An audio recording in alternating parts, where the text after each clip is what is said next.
unastahili wewe Yesu, unastahili kuabudiwa, unastahili wewe, unastahili kuabudiwa, unastahili wewe Yesu, unastahili kuabudiwa, unastahili Bwana Yesu, unastahili.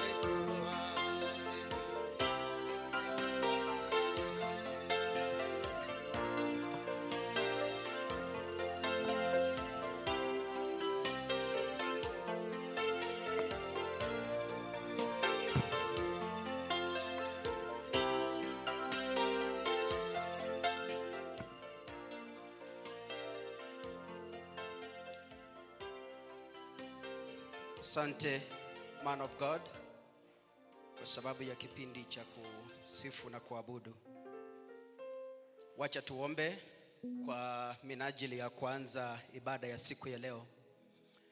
Baba wetu, katika jina la Yesu Kristo, na kushukuru na kuinua kwa sababu wewe ni mwaminifu. Jina lako la ajabu, jina lako lenye heshima. Tumeamuka siku ya leo kuanza tena ibada ya asubuhi, ibada ya kwanza. Tutakapoanza, Jehova uishie milele, tunaomba kwamba utuongoze. Tutakapomaliza tukianza na ibada zingine, sifa na shukrani zikurejee. Katika jina la Yesu nimeomba na kuamini. Amen. Asubuhi njema tena, nikubalie nitumie Kiswahili kwa sababu sina mkalimani. Nawakaribisha tena katika ibada ya siku ya leo ambayo Mwenyezi Mungu ametujalia kuiona tena. Nishukuru kwa sababu ya nafasi ambayo nimepata ili kuzungumza neno la Mungu asubuhi ya leo kupitia uongozi wa kanisa, bishop wa kanisa hili pamoja na bodi yake. Nashukuru sana kwa nafasi hii. Wale mnaotutazama kutoka maeneo mbalimbali kutoka nchi yetu ya Kenya pamoja na mataifa mengine, na wale ambao wamewasili hapa siku ya leo kwa sababu ya ibada ya kwanza, na wakaribisha nyote kwa pamoja tuanze siku ya leo. Nitakuwa nachanganya ndimi, nitakuwa nachanganya Kiingereza kidogo pamoja na Kiswahili kwa sababu ya kuelewa. Labda kwa wale ambao hawajanitambua, mimi ninaitwa Rogers Gichana, ama wengi wananiita Kaka Sungura, CD director wa kanisa hili la Nyamataro. Niko na dakika chache tu, about 40 minutes. So nikubalie tusonge kwa pamoja. Today nitakuwa nafunza, sitakuwa nahubiri. Kwa hivyo ninaomba Roho Mtakatifu aniongoze kwa minajili ya mafunzo, wala si kuhubiri kama evangelist. Leo hii I have prepared a topic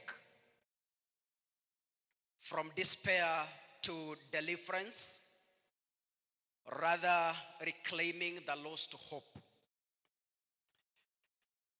Kuna watu ambao wamepoteza tumaini katika maisha kwa sababu ya mambo mawili ambayo wanapitia na changamoto za dunia hii. Tutasoma from the book of Romans chapter number 15 verse 13. The book of Romans, kitabu cha Warumi 15 mstari wa 13. Biblia inasema kwa lugha ya Kimombo, may the God of hope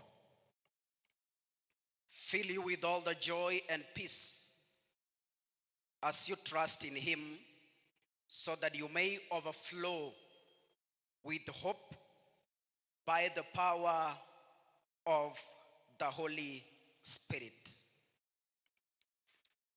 Wakati mwingine kuna katika maisha unajihisi kwamba umepoteza tumaini kwa maisha yako, labda kwa sababu ya mambo ambayo umeyapitia kimaisha, labda kwa sababu ya watu ambao umekumbana na wao kimaisha. Kama wanadamu, kwa njia moja au nyingine, in one way or another, at some point, one morning you wake up and you feel like your hope is gone. But then after your hope has gone, the question is, how do you reclaim the hope? Leo unaweza kuwa na tumaini, kesho tumaini ipotee kwa sababu ya mambo ambayo umeyasikia, ama kwa sababu ya mambo umeambiwa na mwanadamu, ama kwa sababu ya maisha ambayo yamekusukuma mpaka ukasikia kwamba sasa kuanzia hapa labda ni Mungu tu atanisaidia. It is a feeling that someone has, that maybe tomorrow is not going to be like today. In the Bible, there are biblical figures at some point who had lost hope. We know the story of Elijah in 1 Kings chapter 19. Elijah was a prophet. Baada ya kupigana na miungu ya Baal, ilifika mahali akaona kwamba Mungu amemwacha. Despite the win that he had over the gods of Baal, Elijah was overwhelmed by the threats from Queen Jezebel. Kwa sababu alikuwa anatafutwa auliwe. Elijah was physically, emotionally and spiritually exhausted. Alikuwa ameisha kabisa, kinguvu, kiroho, kimwili, akachoka kweli kweli. He had lost hope. Despite being a prophet, ilifika mahali akaona kwamba ni kama Mungu amemwacha. God has left him. The Bible says that previously Elijah had believed that efforts to stop Israel idolatry was in vain. Yani aliona kwamba nguvu zake za kupigana na maovu zilikuwa zimefika mwisho. The Bible says alienda chini ya mti akaketi. Baada ya kuchoka kama mwanadamu, akaketi chini ya mti akiwa amechoka kimaisha. Akaanza kujiuliza maswali. Kwa nini Mungu ananiacha ninapitia magumu kama haya?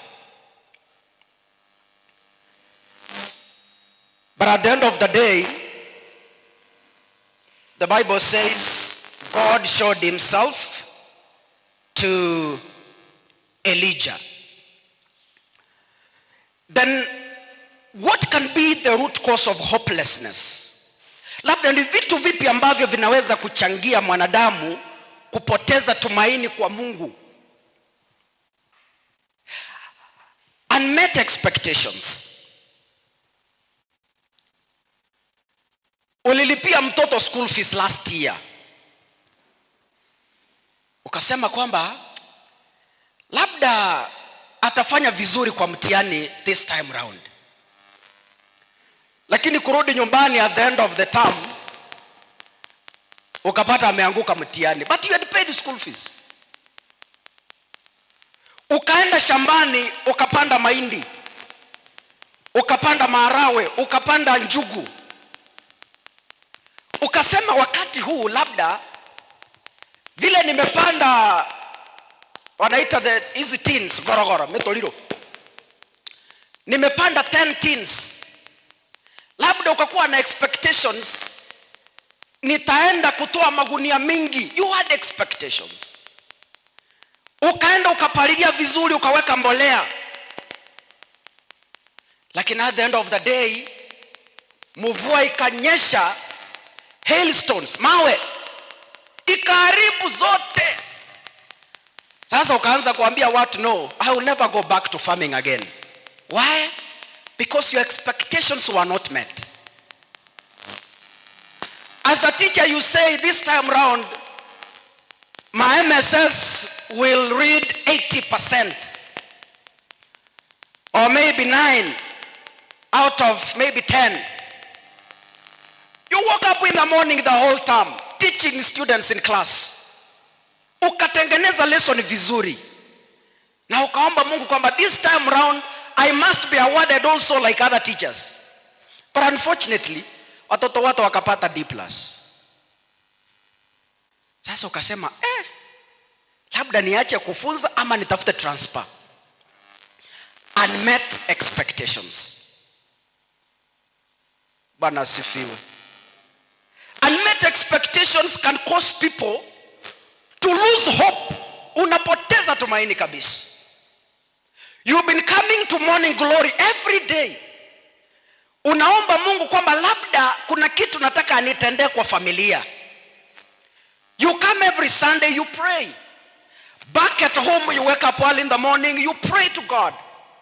I want God to do something in my life. But you know, the Bible says there are 3 answers.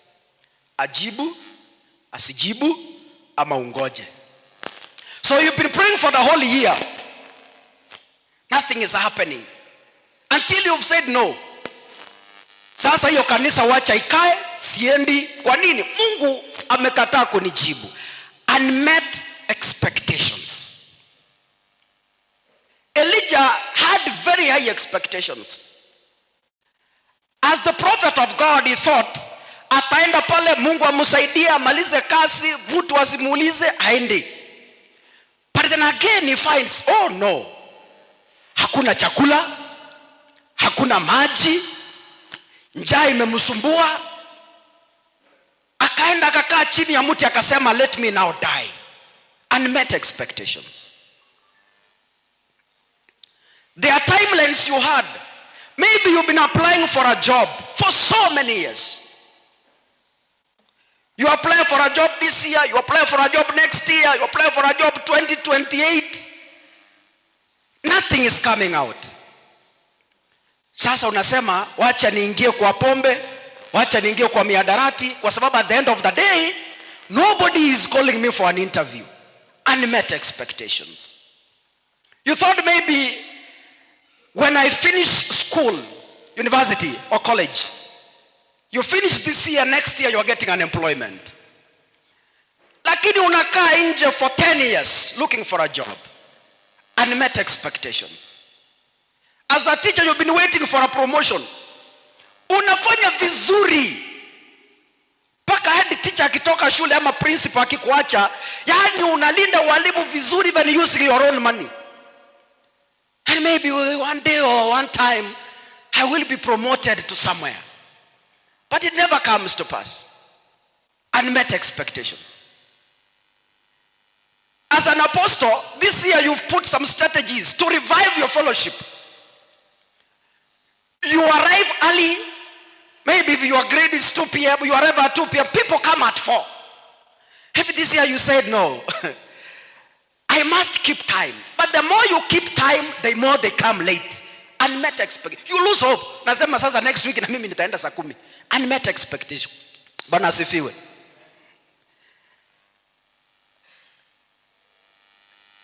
In life, there is what we call silent seasons.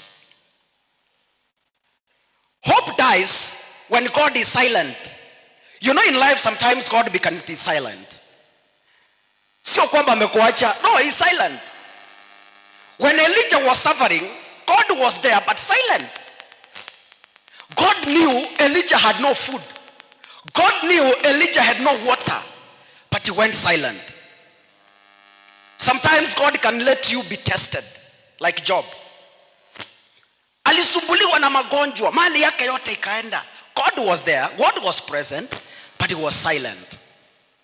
So in the journey of faith, we must learn to accept that at some point, God can be silent. When God is silent, it doesn't mean that God is not present. He has given you time, maybe to test your faith. Many people run away from church because God went silent on their lives. But you did ask yourself why?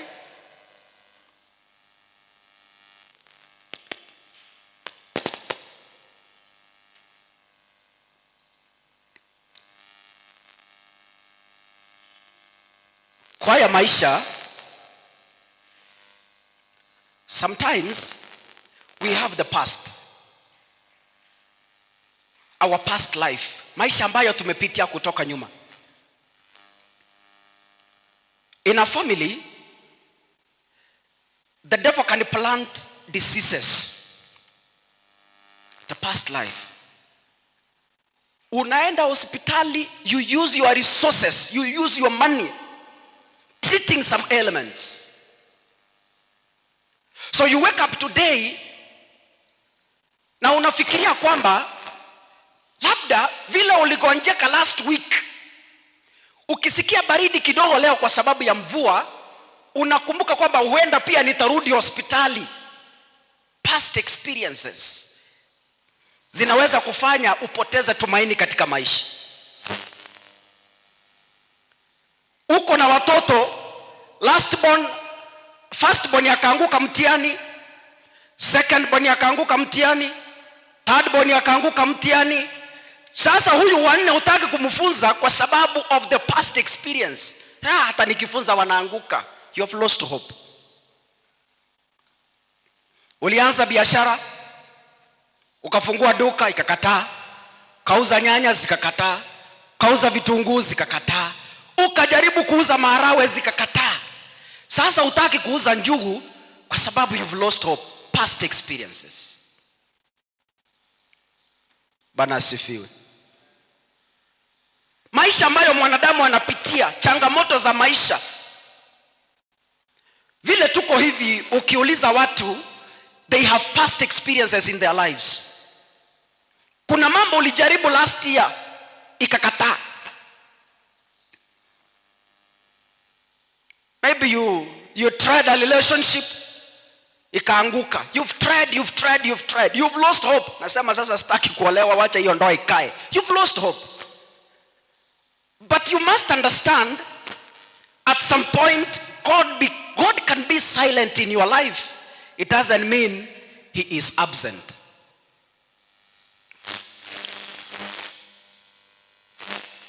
When you look at the life of Elijah in this particular illustration, as an example, after Elijah got exhausted completely, he fell asleep and wondering what will happen tomorrow. At the end of the day, there was a turnaround.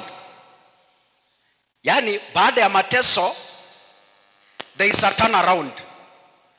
Baada ya kuteseka, kuna mambo kugeuka. Baada ya kupigana na magonjwa, at the end of the day, there must be a turnaround. When you keep faith and when you keep pressing. Bwana asifiwe.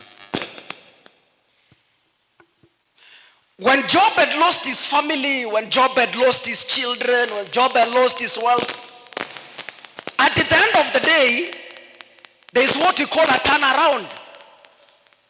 When the wife tells him, Job, now what you do, I have a solution for you. Abuse this God and die. But Job tells him, you are a stupid woman. Even in death, I will still stand firm in the Lord. At the end of the day, there was a turnaround. Job received the most beautiful daughters in the world. And his riches were again restored. A turnaround. We must understand that God is the source of hope. Before you lose hope, kabla upoteze tumaini, understand there is God in heaven who is the source of that hope.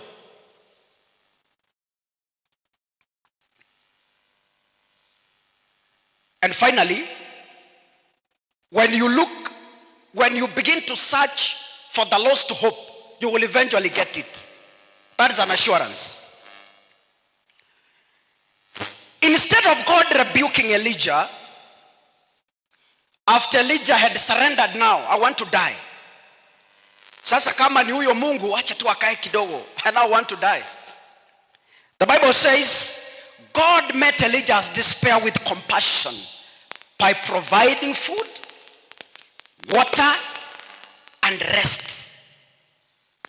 God eventually revealed himself to Elijah as a gentle whisper in the time of need. So before you give up, those watching us today and those ones who are here today, before you say, I am closing down this business, go home and rest, get an understanding that God is a gentle whisper. God can whisper again to that business of yours. God can whisper again to your diseases once more. God can whisper again to your children once more. God can whisper again to your husband once more. God can whisper again to your wife once more. God can whisper to your children once more. You've tried talking to your children. Watoto wangu, mimi ni mama wa kanisa, tafadhali tuende kanisani. Wamekataa. This is a last chance. God can still whisper to those children. And one morning you wake up on Sunday, they tell you, Mommy, Daddy, let's go to church today. God can whisper once again. Temptations are there to teach us lessons. When you find a frog, kienda jioni wakati kumenyesha, you find a frog near the door. Unasema, huyu chura unamgonga teke paka kwa maji malibaini. Alafu unasikia sasa ameanza kunguruma. Imefurahia. But when you were knocking that frog, you thought you are throwing it to go and die in water. Ani unaipiga teke unafikiria nikimrusha kwa maji atakufa. Lakini umemsaidia. So some problems are there to push us to our destiny. When you are fired from a job, ask God, what is the next destination? Maybe God is preparing you for bigger things.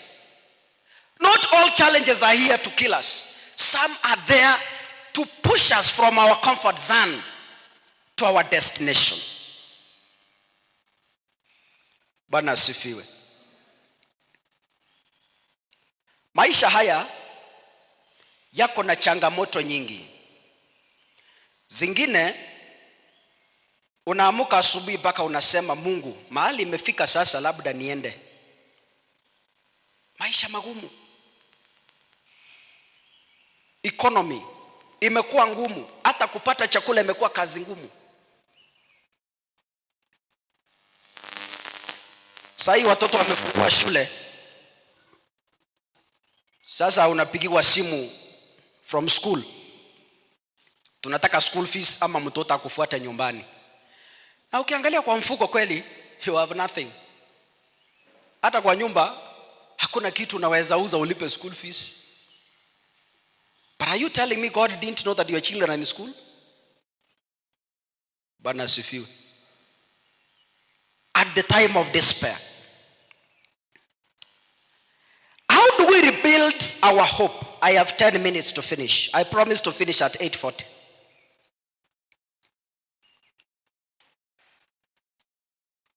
How do we again rebuild our hope? Number one, make sure you guard your gates. We have so many gates in life. What are you listening to? What do you feed? The people you work with, what do they tell you? In life, the people always kill morale. Unapiwa transfer in a new school. I'm giving this example because I can see some teachers here. Unapiwa transfer to a new school na unasema umezoea, ni mazoea kuamuka asubuhi preps, unaenda unafunza. And then after 2 days, kati mumekaa staff room with your colleagues, wanakuambia ndugu, hii shule si wewe umekuja kuifufua. Tulikuwa hapa, tuliamuka na tukachoka. So better uanze kukuja saa 2. Better. Kwa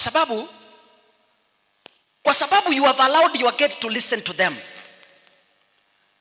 Kesho Monday unaanza kukuja saa 2. What have you allowed into your mind? The people you listen to. Somebody comes to your business, umefungua biashara mpya. Ambia, hey, Nyamataro gao choni chibando. Last year tulijaribu, hakuna mtu ananunua mahindi hapa Nyamataro, kila mtu anapanda mahindi. Unafunga, you go home. Kwa nini? Umesikiza watu wa kuua moyo. So guard your gates, guard the people you listen to, guard what you consume. Unanunua ng'ombe, alafu mtu anakuja asubuhi anakuambia yeye grade yake nyoreke. Tulijaribu tukashindwa. Sasa wewe ni nani? Kwa sababu ya uoga unapeleka sokoni unauza. In the departments where we work, you go there as a new employee, you find a culture.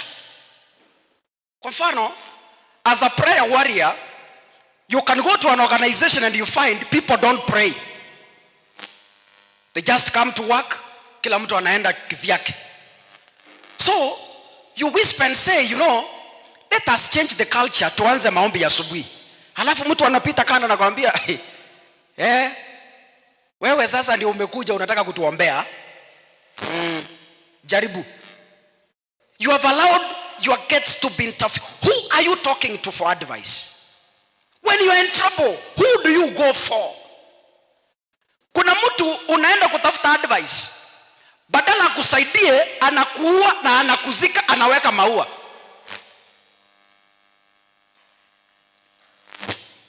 Naambia mtu nataka kwenda nataka nitoe wimbo. Mtu anakuambia sauti yako hata iwezi ingia kwa keyboard. Bwana asifiwe. Guard carefully what you listen to. Guard carefully the people you talk to. You can have a family problem, a very small issue, but because you are talking to the wrong person, the problems keeps on increasing because you listen to the wrong person, getting the wrong advice.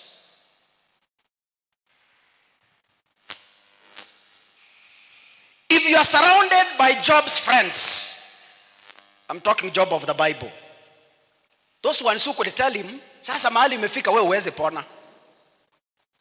You can't. The friends who are there advising him, criticizing him. You want to die in the Lord and they can't help you. No. Abuse this God and die. Your hope will completely wither and it will die. So don't be surrounded by the Job's friends. They will kill you completely. Job decided to guard the gates of hearing and the people he could talk to. As much as they were telling him abuse God, he said no, that cannot happen. I will not allow it. Number 2, practice spiritual remembering. Create a monument of what God has already done. If he provides before, he is capable of now. If you manage to survive the storms of last year, this year you can also survive. If you survive the storms of last week, today you can also survive. If you are undergoing economic crisis, if you survived during COVID-19 when all businesses were shut down, you can survive today when the world is okay. Bwana asifiwe. If you survived when you were fired from your job, you can still survive when you are doing business. It doesn't matter. Just keep your hope. Number 3, take the next step. Don't fall down and die completely. Take the next step. If the business didn't do well, open another one. Bwana asifiwe. Hope is restored through movement. Don't look at the whole mountain, just look at the small steps you make. If you are sick, make a step of going for a test in hospital. That is a step. It will restore your health.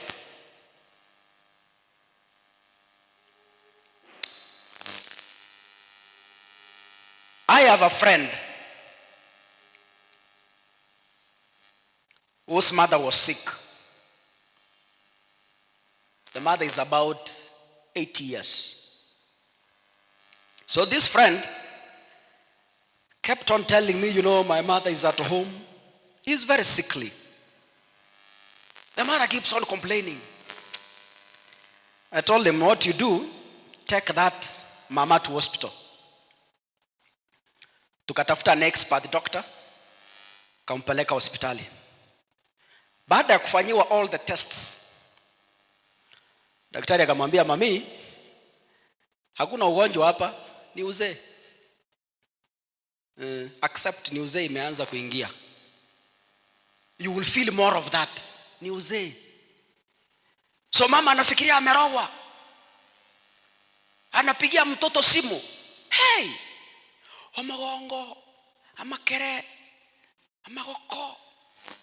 The doctor told him, mama, miaka 80, wewe sasa, it's life. Tafuta painkillers kunywa, lala. Hakuna kitu, there's nothing in the body. Make the bold step.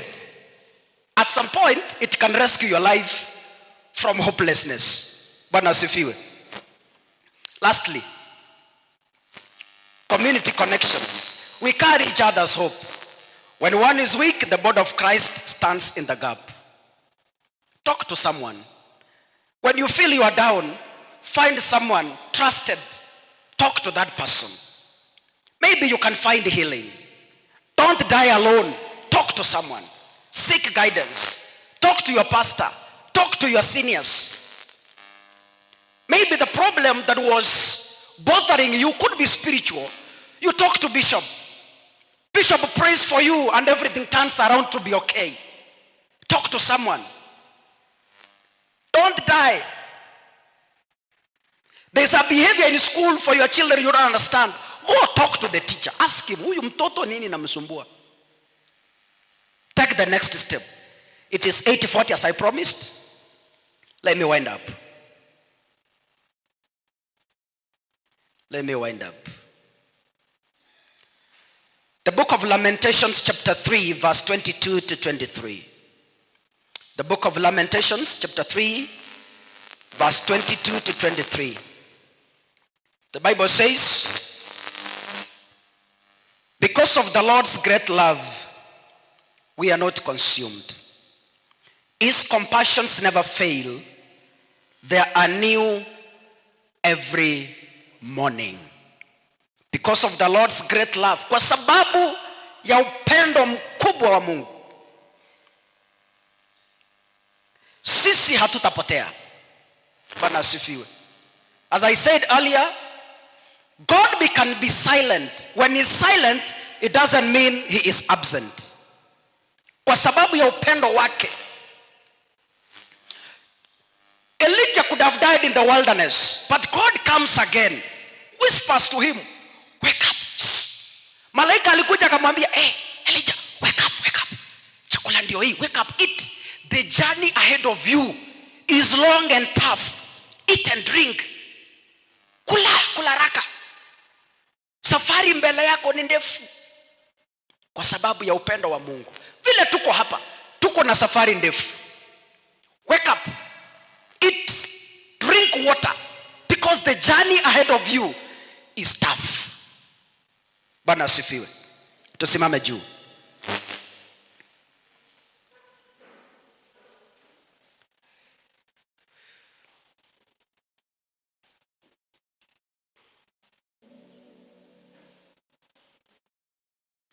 I want us to repeat this as we pray.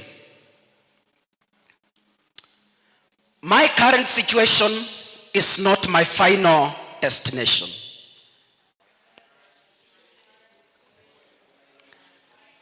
I want us to declare from our own mouth.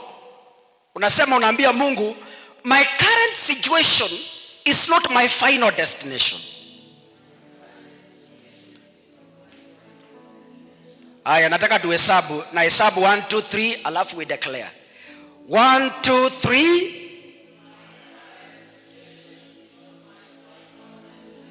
So don't allow your current situation to define your tomorrow. Don't give that space. You failed today, tomorrow you can rise up again. It didn't do well yesterday, tomorrow it will do exemplarily well and excellent. Wacha tuombe. Baba wetu, katika jina la Yesu Kristo, wewe ni mwaminifu na hakuna Mungu mwingine kama wewe. Jina lako la ajabu ni jina kubwa lipitalo majina yote. Nguvu zako zinatuweka tuwe na tumaini kila siku. Wakati huu nimezungumza kwa wana wako Bwana, yale ambayo uliweka ndani yangu kama chombo. Uwasaidie katika maisha haya. Wanapopoteza tumaini, Mwenyezi Mungu, you restore that hope once again. Kuna wale wamefika hapa siku ya leo. Kuna wale wanaotutazama, maybe kwa njia moja au nyingine wamepoteza tumaini. Wengine wameanza biashara zimekufa, wengine wameenda shuleni wameanguka, wengine wamevutwa kazini. Mambo mengi yanawakumba katika maisha na wamepoteza tumaini kama Elijah. Baba, asubuhi ya leo ninaomba kwa nguvu zako, kwa Roho wako Mtakatifu, kwamba wape tumaini tena katika maisha. Kuna wale wamepoteza tumaini kwa familia zao, labda kwa sababu ya mambo ambayo wanapitia, labda kwa sababu ya vijiji wanavyoishi. Hapa kanisani wengi wamepoteza matumaini, labda kwa sababu ya mambo wanayoambiwa na binadamu. Bwana uishie milele, ninasimama katika nafasi, ninasimama katika pengo, nikisema, Simba wa Yuda wewe unatosha. Simba wa Yuda wewe ni Mungu ishie milele. Kwa siku ya leo wanapotoka mahali hapa, Bwana waishie milele. Kama ni magonjwa, warudishie tena tumaini. Katika jina la Yesu nimeomba na kuamini. Kila mtu aseme amen. Barikiwa sana na nishukuru sana kwa sababu ya nafasi. God bless you, God bless you.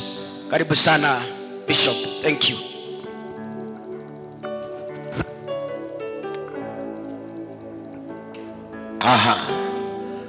Asante mtumishi wa Mungu. May God bless you. Tukatoe sadaka zetu ili tumalize na maombi.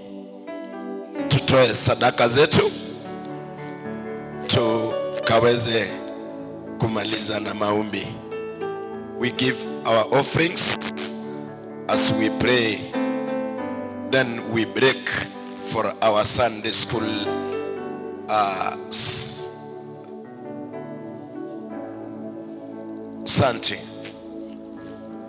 Santi. Thank you. Thank you. Thank you. Thank you. Thank you.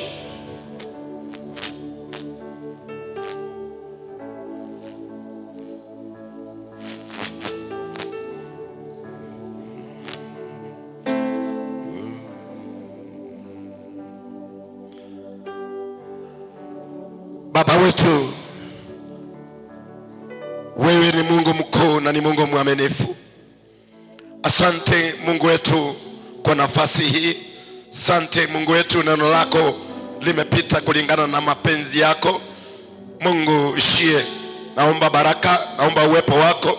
Naomba Mungu tena tunapoingia kwa kipindi kingine, kwa kuingia Sunday school, Baba uwe na kila mmoja na uwe nasi, Mungu wetu. Asante kwa makuu utatenda siku ya leo. Bariki kila mmoja, Mungu ishie. Ni kwa jina la Yesu tumeomba hata tumeamini. Amen.